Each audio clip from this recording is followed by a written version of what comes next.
तुम पाकिस्तानी बुज़दिल हो. You, a Pakistani, are a coward. A person who does not stand up for his right, what would you call him? A man who cannot stand up for his right, what would you call him? His friend who does not stand up for his friend's right, what would you call him? His countrymen, when they do not stand up for him, what would you call them? His government, who fail to stand up, what would you call them? Is it not cowardice? Let me tell you a real story. Yesterday, a Sunday evening, I met up with a friend for coffee. He told me about his cousin in Pakistan who had just returned from Saudi Arabia. His friend had given up hope. You see, he had gone to Saudi Arabia to work in a perfume bottle packaging factory. In Saudi, the person or the company who sponsors you to be legally in Saudi is known as a kafil. In this case, this was the Saudi guy getting him the work in the factory. Initially, they only verbally agreed on the terms of his employment and salary. Later, it was agreed on paper in a contract.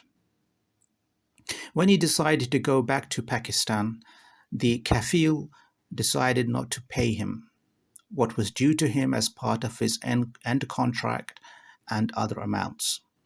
He took them to court. The court ruled that he was entitled to receive the amounts as agreed in the contract on paper, and that these amounts would be sent to his bank account. The court could not rule that he was entitled to the amounts that were verbally agreed. Now the kafil decided to do something rather more devious. He put a stop on the guy's bank account, so he could not withdraw any money from his bank account.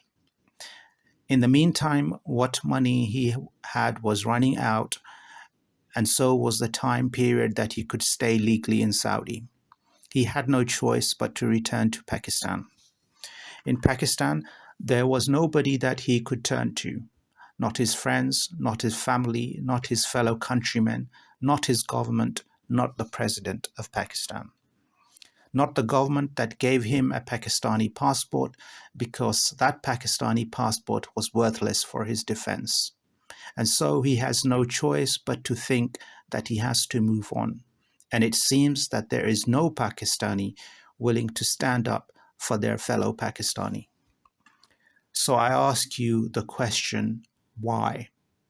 Is it that no one is willing to put up the money for his defense because they think that money will be pointlessly spent and it can be better spent doing something else? Do you as a Pakistani think that you do not have time to spend on this case because rather than lose more money and protect every Pakistani's self-respect, it is better to move on? Money is not worth losing over self-respect. So you, a Pakistani, love money more than the principle. Do you feel that someone is going to come and beat you up and put you in prison or something will happen to you? And if you are a Pakistani official, you will not stand up for this guy because you will lose your job? Because so far you have failed consistently for decades to stand up for your own people. And you, the British Pakistani, who travels to Pakistan on your British passport because you believe you'll be more secure in Pakistan as a British person than a Pakistani. Yes, you. Why are you scared?